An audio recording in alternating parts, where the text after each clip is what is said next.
días a todos y a todas. Bienvenidos de nuevo a un episodio nuevo del podcast de la Escuela de Espalda Sin Dolor. Hoy tenemos a una invitada de honor, ella es Pilar y nada, nos va a contar a qué se dedica, quién es y lo que vamos a hacer el día de hoy. Vale, gracias Gonzalo. Bueno, como ya he dicho, soy Pilar, soy podóloga, me gradué en la Universidad Miguel Hernández en 2018 y desde entonces empecé a trabajar. Y bueno, me he ido especializando sobre todo un poquito en biomecánica del miembro inferior, en la exploración y bueno, actualmente también trabajo haciendo cirugías de uña y bueno, estudios de la PISA en pacientes infantiles también.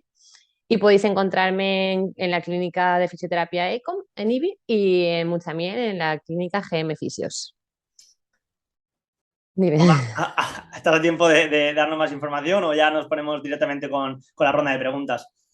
Empezamos si quieres. Sí, perfecto. Pues bueno, el día de hoy, el episodio de hoy, lo que vamos a hacer es buscar un poquito con preguntas de la calle que nos ha hecho la gente y preguntas que hemos generado Jorge y yo, que hoy Jorge no va a estar aquí porque tenemos aquí a Pilar, como podéis ver o escuchar. Así que vamos a ver la relación que tiene el pie con el dolor de espalda, ¿vale? Ese es el título del podcast y en base de eso vamos a hacer una serie de preguntas que creo que es de bastante interés para la gente que tiene problemas o bien de pie o bien de espalda. Y la primera pregunta, y que no la más importante, es si repercute el pie en todo el movimiento del cuerpo. O sea, sí, por supuesto que sí, al final. Yo siempre, esto siempre lo digo, que los pies son nuestra base y hay que entenderlo que no es una estructura única, sino que el pie está unido a nivel óseo, obviamente con la pierna, a nivel muscular, tendinoso, nervioso. La pierna se nos une con la rodilla, cadera, columna vertebral, o sea, al final no solo repercute a nivel del miembro inferior, sino que va a repercutir o positiva o negativamente en todo el cuerpo. Entonces, hay que tratarlo siempre como un conjunto y no como una estructura única. Sí, sí que es verdad que yo cuando en su día, cuando estudié el pie, la biomecánica del pie, eh, se me rompieron todos los esquemas, o sea, me ardía la cabeza porque es que es tan complejo, o sea, la gente Es no es consciente, compleja. es que es muy complejo, es decir, pero ya no solo a nivel mecánico, sino que se encuentran, tienen muchos receptores sensoriales, eh, Sí. tienen muchísimos músculos, cada músculo se Mm. encarga de una parte del dedo, o sea, la gente no es consciente hasta que se hace una idea de cómo funciona el pie y por eso he lanzado esta primera pregunta, Ujú. porque hemos tenido pacientes que nos han llegado con dolor de hombro y, y claro, al final hemos intentado averiguar el porqué del dolor de hombro, porque al final nosotros siempre en nuestro programa vamos a intentar ir hacia la causa, ¿no? del dolor. Entonces, ¿qué es lo que provoca el dolor? Y muchas veces no es el propio hombro, sino que puede ser un pie. Y como bien decías tú, está ligado a nivel óseo, a nivel muscular, a nivel Sí. ligamentoso. O sea, es una pasada como el pie es tan importante y es que es la base, o sea, es el trípode que nos sujeta Sí. a Y todo. además que cualquier cosa va a repercutir porque al estar abajo del todo, cualquier movimiento va a estar influenciando en el resto del cuerpo. Entonces, yo creo que la complejidad viene ahí. O sea, ya no solo en toda la musculatura que haya o todos los tendones o nervios y demás, sino en cómo enlazarlo con el resto del cuerpo, creo que ahí viene la parte compleja. Exacto, exacto. Bueno, pues vamos a por la segunda pregunta. Esta es también un poquito relacionado con todo ello y es si el pie tiene relación directa con el dolor de espalda. Vale, sí, o sea, la respuesta es sí. Yo he tenido muchos pacientes con dolor, sobre todo, bueno, he tenido dolor de todo tipo, pero dolor lumbar, muchos pacientes. Y me he encontrado con pacientes siempre que tienen o como un pie muy plano o un pie muy cabo. Y con ello, cuando hemos hecho la valoración y demás, hemos encontrado que la musculatura intrínseca del pie, bueno, pues directamente no había activación de ningún tipo. De hecho, intentábamos hacer algún ejercicio, pues toss split out, que es simplemente si tenemos los deditos así, intentar abrirlos. Misión imposible, o sea, que cosas tan sencillas como esta eran imposibles. Entonces, yo creo que la relación que tienen es que ya no solo que sea un tipo de pie u otro, sino que la falta de musculatura va a hacer que tengamos poco control del pie, con ello probablemente tengamos una ausencia de apoyo, o sea, lo del trípode, en estos tipos de pacientes, si tenemos que tener tres puntos de apoyo en el pie, que sería la parte de delante, la parte lateral y la parte de detrás, eso Ujú. es lo habitual, pues en estos tipos de pacientes solemos ver una disminución de esa base de apoyo. Entonces, al final, otras estructuras van a trabajar en tener esa estabilidad y de esa manera podemos estar cargando la espalda de alguna manera. O sea, es como Exacto. que vamos a ir cargando estructuras hasta llegar a la espalda. Pues tenía una pregunta para el final, pero creo que la voy a incluir ya aquí. Si es, para este tipo de casos, ¿recomendarías plantilla ortopédica o no? Pues a ver, cada persona y cada pie es un mundo y hay que valorarlo en consulta, pero sí puede estar indicado. Por ejemplo, yo cuando hay una persona que tiene una ausencia de apoyo o un pie muy plano, por ejemplo, o un pie muy cabo, valoramos cómo está a nivel de movilidad, a nivel de musculatura intrínseca. Si no tiene nada, o sea, si nunca ha trabajado este pie, pues lo primero que vamos a hacer, yo creo que la primera fase es empezar a trabajarlo y ver qué tal evoluciona. Que oye, que va evolucionando bien y vamos consiguiendo un poquito, estupendo. Que no, pues la opción de una plantilla siempre está. Y la plantilla lo que va a hacer es modificar el pie de alguna manera en que vamos a ganar el apoyo ese que nos hacía falta. Entonces, yo pienso que pueden ayudar en muchas cosas, no en todo, porque hay gente que dice plantillas, plantillas. No, pero en muchos casos sí que son necesarias. Perfecto. Bueno, pues seguimos con más preguntas que nos ha hecho la gente. Eh, Ujú. una de ellas también es la relación que tiene alguna patología del pie, como puede ser el juanete, los dedos en garra o los dedos muy juntos, porque hemos tenido pacientes que nos han acudido a nosotros con dolor de espalda con ese tipo de disfunción, ¿no? Eso, ¿cómo lo orientarías tú al dolor de espalda? A ver, al final, por ejemplo, un juanete. La gente que tiene juanetes, normalmente, bueno, juanete ya sabéis todo el mundo lo que es, pero que es una desviación, digamos, del metatarsiano y de la falange. Y casi siempre ese juanete está asociado con o un pie plano o una falta de movilidad a la hora de despegar. Entonces, eso lo que va a hacer es que si nosotros tenemos una mala fase de despegue en el pie, va a influenciarnos en la pierna, en la cadera y en el movimiento que hacemos en general en nuestra biomecánica a la hora de caminar. Entonces, de esa manera es como si nos está empezando a doler la espalda o a cargar la espalda. Con los dedos en garra, igual, el dedo en garra normalmente es como una adaptación también a una inestabilidad que podamos tener en el pie. Ujú. Y ambas cosas van asociadas casi siempre a una falta de musculatura intrínseca en el pie, a un pie con poco control motor, con poca movilidad. Entonces, es lo mismo de siempre, hay que trabajarlo, empezar a hacer movilidad del pie, a fortalecer musculatura y luego también, bueno, en ese caso, por ejemplo, en la gente que tiene juanetes y demás, controlar el calzado que llevan. Exacto, Que la ahí. mujer, sobre todo mujeres, calzados de punta y demás, eso es... Vamos a, ahora que lanzas esto, vamos a por la siguiente pregunta que es sobre el calzado, ¿no? Que es importante también. Ujú. Eh, ¿qué recomendarías sobre el calzado para personas más deportistas o que generan deporte o tienen sobrecargas musculares en zona de gemelos o incluso en la propia planta del pie? A ver, el calzado es algo súper peculiar porque según el tipo de pie que tengas vamos a necesitar un tipo de calzado u otro. Yo lo que recomiendo siempre es que si tú te inicias en un deporte, te inicies bien, en plan, que vayas con un entrenador y que te aconsejen cómo hay que hacer el periodo de adaptación, porque si no, al final, si tú de repente nunca has corrido y te pones a correr 5 kilómetros, lo más probable es que tengas una sobrecarga.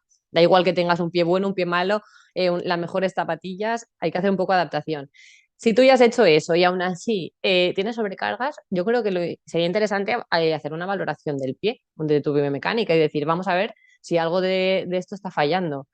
Si está fallando a nivel de biomecánica, pues bueno, ya lo que hemos dicho anteriormente, mandamos ejercicios, plantillas, lo que sea. Pero es muy importante el calzado, o sea, depende del tipo de pie que tengas y de cómo camines, vamos a necesitar unas zapatillas u otras, o sea, va a necesitar unas características especiales. Entonces, a rasgos generales, yo diría sobre todo pues que no usemos calzado de punta, súper importante, calzado con la puntera cuadrada es lo ideal. Y luego el drop, ya lo comento así por encima, el drop, supongo quien lo sepa, es la diferencia de longitud que tenemos entre el talón y la parte de delante, o sea, el tacón, digamos, que se genera. Y según tu tipo de pie y tus características vas a necesitar un tipo de drop u otro. Claro, a ver, al final es totalmente normal que en las típicas campañas de marketing de las zapatillas nos quieran vender una zapatilla especial para correr, pero Sí. obviamente, como tú decías, quizás esa zapatilla no es la correcta para nosotros. Y para empezar, para coger base, pues lo más ideal sería pues, hacer un estudio de la pisada y ver si esa Ujú. zapatilla realmente te corresponde o no. Exactamente, exactamente. Yo he encontrado mucha gente, o sea, muchos pacientes, por ejemplo, que corren que simplemente cambiando la zapatilla se ha solucionado, o sea, no ha hecho falta nada más. Lo único que cada persona necesitamos unas características y a lo mejor te anuncian zapatillas voladoras, no sé qué, no sé cuántos, y ya nos pensamos que son lo más y no, y depende de la persona, es una cosa u otra. Exacto, exacto.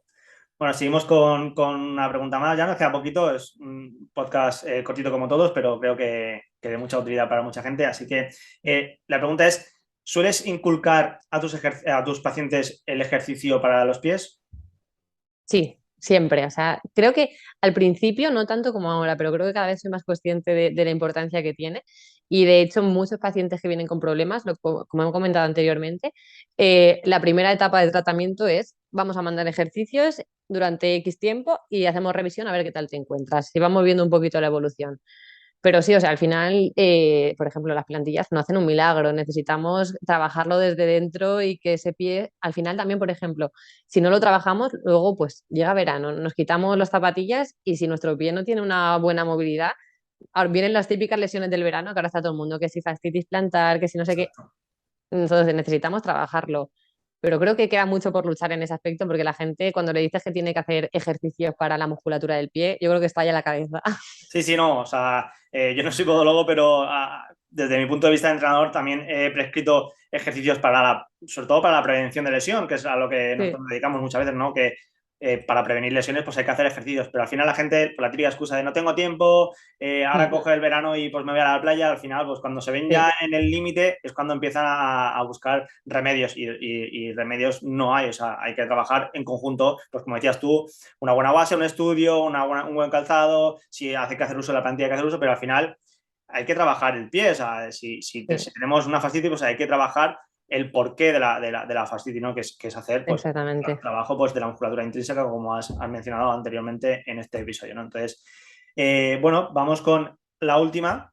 Y si Ujú. nos da un poquito de tiempo, pues generamos alguna más. Pero esta es importante porque la gente me la ha preguntado mucho, es si recomiendas el masaje, el típico masaje con la pelotita en la planta del pie para liberar la tensión de la fascia plantar. Sí, sí lo recomiendo porque pienso que puede ir muy bien. Sobre todo, esto he tenido buenas experiencias, a ver, en general, pero en gente, por ejemplo, con dedos en garra o dedos en martillo y demás, les ha ido muy bien. O incluso el típico, más, yo les mando mucho también el automasaje de entre medias de los metas, que ahí masajear, meter un poquito el dedito, que al principio suele ser bastante molesto, pero conforme te vas acostumbrando, yo creo que esa molestia va disminuyendo y puede dar muchos beneficios. O sea que sí, lo mando bastante a menudo. Y bueno, en general, bastantes masajes de liberación.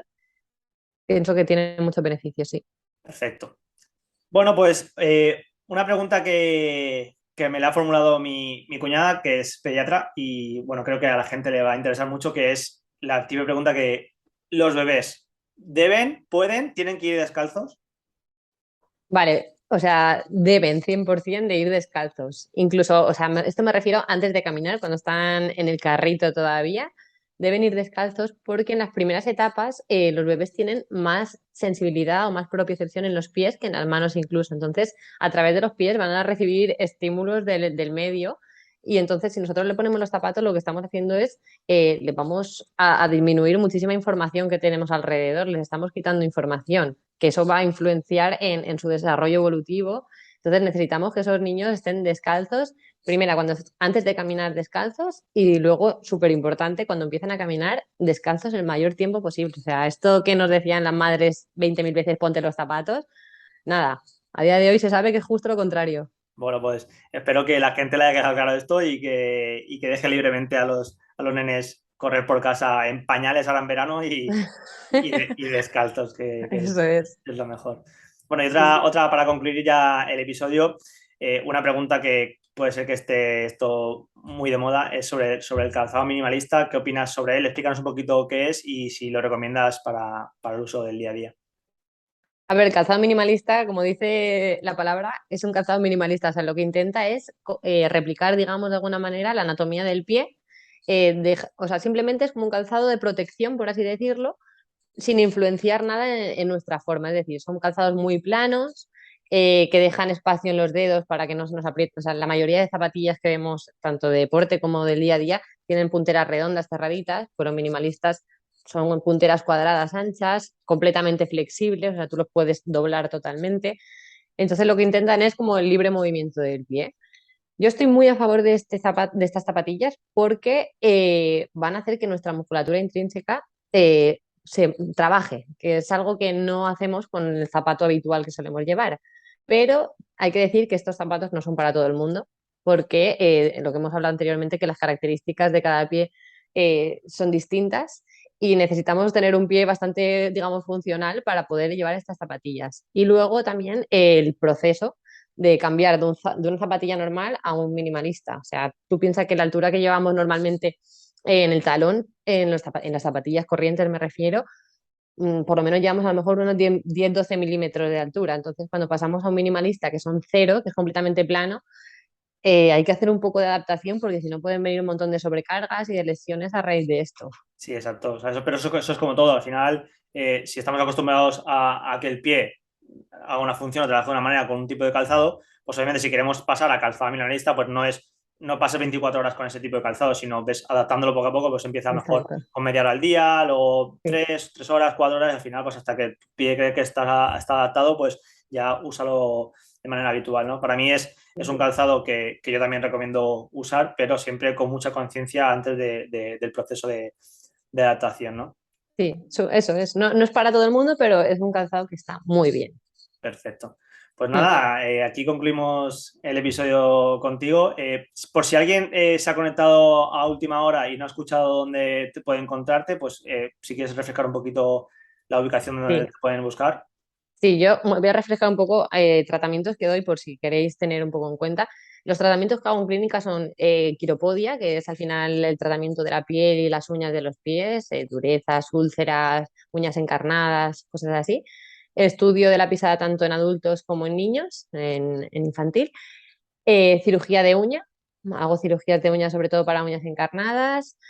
Y bueno, tratamientos de verrugas plantares, separadores, siliconas, todo eso también. Y luego podéis encontrarme en la clínica GM Fisios en Muzamiel y luego en Clínica Ecom en IBI. Ahí estaré. Y luego, bueno, mi Instagram de podología, que si queréis seguir algún consejito, es pilarburgos.podología. Ahí estoy. Lo dejaremos todo en la descripción del vídeo, tanto en YouTube como en Spotify, para que puedan localizarte. Y nada, muchas Genial. gracias por estar aquí y espero que os haya gustado este episodio. Nada, muchas gracias a ti, Gonzalo. Adiós. Venga, chao.